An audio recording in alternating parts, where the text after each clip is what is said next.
as we know, any agreement has to begin with a title. You call it the network agreement. Then you give it the recital for what purposes these people are coming into this agreement. I would also say this. I could speak about it later also, but I want to speak about it here. That there's something very important in any kind of contract drafting, and where you know that you're going to discuss your business model, and you know with when it is something so exclusive, before even executing an agreement, if you have just a perspective or a proposal uh, to onboard somebody and they want to know what your model is like, how the revenue is going to be generated, because this network agreement sounds very great, but nobody will come until they understand the model behind it. And when you're going to speak about your model, please know that you're going to reveal a lot about your business. In such scenarios, it's advisable that you always have an NDA.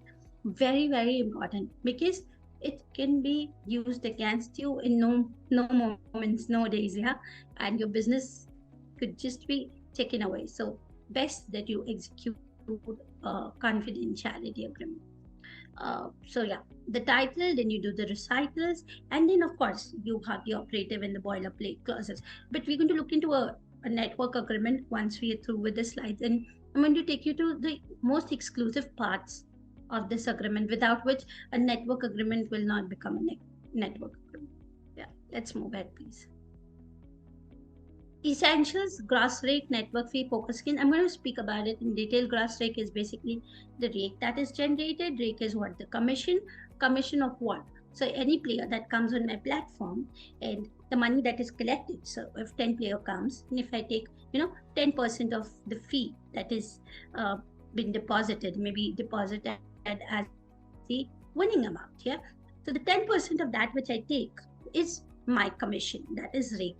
Network fee is given by the people who are coming on board. And PokerSkin, as I told you, the company which is taking the network services is the PokerSkin. Yeah. Let's move ahead, please.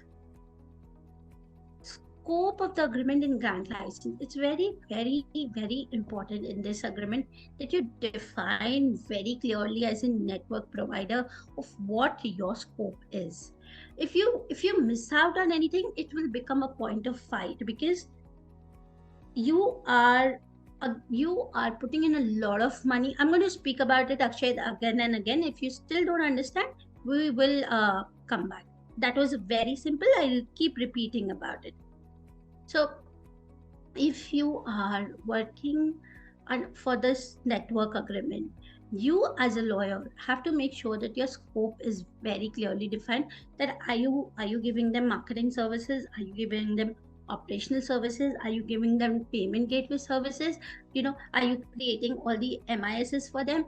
Are the servers through you? Whatever it is, because when you look at the template of the agreement, you will see how specific it is. If you leave any space where there is assumption, it's going to be it's eventually will lead to a watertight situation where you will face the heat, because a huge amount of money is involved. This is not a agreement which will only deal in lakhs. It will always be dealing into crores, and that's a huge amount of money. Okay.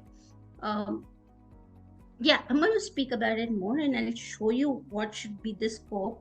You have to understand this license is not something which is, one time license, the person who's coming on network and he shall forever have it. No, this license is revocable immediately at the time as the agreement is terminated, or if there is something which is called as breach. But it has to be explicit there as a clause that we are giving you the license to use the platform. We providing you all the services around it, from generating your huge database of players, which of course the database of the player is something which we want to tell you is a separate story. I'm going to look into the clause and tell you more about it, because I don't want to tell you here. When you look at the clause, it will be more clear. So let's move ahead, but just know that scope of the agreement and granting of the license has to be clear. Otherwise, these are becoming like those points which become the fighting points between two parties. One is the network provider, other is the poker skin or the company. Yeah, and it gets really messy out there because I've seen it. So I just making you really aware that these kind of agreements, from whoever side you look into, make sure that it's specific and it speaks about all those things that has been decided upon. Yeah, let's move ahead, please. So there have to be network providers obligation and the obligation of the company or the poker skin. Yeah. So what kind of obligations would be there on the network provider? So it has to be, the party shall ensure that the network provider application to the other shall be clearly mentioned, and it shall continue after the termination of the agreement or not. That should also be specified. Some specific obligations that are a must in the network agreement are pertaining to flow of funds, giving assistance to the gaming company. Gaming company here means the company or the poker skill, in handling any direct expenses, tax liabilities pertaining to the design of the platform, the trademark. The network provider shall be solely responsible and shall rectify any errors on the network. So this will depend on what the businesses have decided. In all clauses, if you see, apart from the clauses of legality, maximum of the clauses are going to come from the business. Something will come from the marketing, something will come from the operation, something will come from the finance, something will come from the customer support operations, and then you have to curate this agreement. This agreement is not a cakewalk. It's not an employer-employee agreement which you can just make it in, say, half a day. That's also too much of a time. But yeah, it is something where I initiated my first network agreement. We took around 3-4 months of discussion, to close it, because there are fighting points like limitation of liability, database, who's going to own it, the IP, all that was actually a roadblock. That actually was the net bottleneck situation for us. So you have to be very clear at every point. Yeah, let's move ahead. Everything that we are speaking on the slide, we're going to look at my template, which I've been using for my company, and we will take you right through that. When it comes to the company's application, then the following points must be kept in mind while drafting. One essential point that must be kept in the application part of the company is that it shall obtain license required for their platform. So now, if you're coming in a network, you've been existing as a company, as a brand. That doesn't mean that you don't have your licenses which are required. Every gaming company has to obtain many different kind of licenses. So you better be intact with it. You have to be in compliance with the law. It doesn't mean that if you come to the network is now going to take care of you. The network is going to take care of you as per the agreement. But as a company, whatever your duties are, you got to comply with it. Usually in a network agreement, the gaming company pays a one-time setup cost, and following that, the gaming company becomes obliged to give an amount as fee on monthly basis to the network service provider. So that's the rule. One of the reasons why a network agreement happens, that there is a huge setup cost here. Initially, when you're coming, there will be a lot of integration, between the two companies, setting up of actually servers, so it will be huge setup cost, and the gaming company would be levied with a so-called fee of setting up, and it has to be provided to the network service provider. So many of such obligations which we will see in the template. Let's move ahead. Intellectual property. Now there is two companies which both have their IPs. And intellectual property is very, very important. It's the asset in technology, right? So you have to clearly say that your IP is your IP, my IP is my IP. But under the network agreement, if I'm creating something for you, which is going to be provided not only to your company, but to all the companies who are there in this network, then the IP is mine and I own the rights. So you have to make it again very clear. If you don't make it clear, they're going to fight for it, because the one company can say, hey, you got in this promotion for me, you built in this tournament for me, so I'm supposed to own it. No, that's not the way. If the network is doing it, it's equally distributing it, or it's equally giving an offer to all the poker skins out there. So it doesn't mean you own it. creating it on its network, it belongs to that particular network provider and not to the poker skill. But yes, whatever earlier has been your IP will be, yours. If we do not claim any right on it, we here means I am speaking as on behalf of the network. Yeah. Let's move ahead, please. Yeah. So if I could see that why this network business has started all together, it is all about the fee. It's all about the money here. So they have a separate annexure to it, which will define what needs to be deducted, what needs to be added. It's not a simple calculation.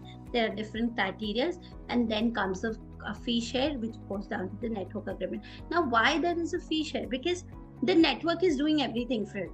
It's actually giving you a company which has everything, and you're just running your brand under it, if you see. Yeah. So it's a lot of work on the network side. Hence, the fee has to be shared. Yeah. We will look into this while we get into that. Yeah. Non-solicitation is very, very, very important. When I'm saying very, very, very, it means these are which you will fight out or which you will face a problem with. So non-solicitation, of course, means I am your employer and you don't poach me, right? Which is very rampant in this industry because this industry is niche, and there are only few minds who know what's going behind which company, right? And any company to leverage itself poaches the one who's on a higher grade. So this becomes very, very important in a network agreement, because if you are a poker skin, yeah, and I'm a network provider and you have come to be a part of my network, I will have to buy you. That if you know everything and run my company, you cannot go and poach on my employees, yeah, because then you might leverage yourself, move out of the network, and do things which may be very detrimental to my brand, to my revenue, and to my existence altogether. Yeah, let's move ahead. Termination. This clause of termination is not a standard clause. Here, the termination period in my agreement is around 120 days. Why 120? Because the integration that is taking place, it's not a one-day integration. Yeah, it is not just like we download an app and we done and we can start playing. It's a lot of things which is going here. A database, yeah, entire revenue flow from opening of escrow accounts, sorry, to maintaining your customer support, everything. Yeah, basically we have, it's like taking somebody, adopting somebody. It's that integrated in the system, right? To separate that, it would need time. Yeah, and it's going to be, of course, very, very messy, and there will be a lot of fireworks around it. But yes, that's the period involved here in termination in a network agreement. It will, of course, it can be discussed between companies, but I don't see that it can happen without a 90 days period. Yeah. Let's move ahead. Limitation of liability. Limitation of liability, we've spoken about it so much. So here it is a matter of crores of revenue, right? What if, let's just take this example. The database of your company, and you've come on a network, and your database is messed up by me. Me means the network. Now, you want to move out, okay, and I have messed up your database. That's your entire money. Yeah, that's your entire asset. So aren't you going to claim damages on me? Certainly you will. Yeah. So in such a situation, even I have to protect myself, come what may. I know that, okay, I have done something which is really, really deadly, but still, there has to be a capping of the liability. And what has to be that liability? It can be decided, since the revenue model that is being shared here plays in crores, the liability is also in crores, but it will be capped to such extent that It will pinch both the sides, but it has to be capped. If it is not capped, it can be a very big figure for the network agreement, which might be very, very difficult for a network to deal with. Yeah, that is why this limitation of liability clause is very important. And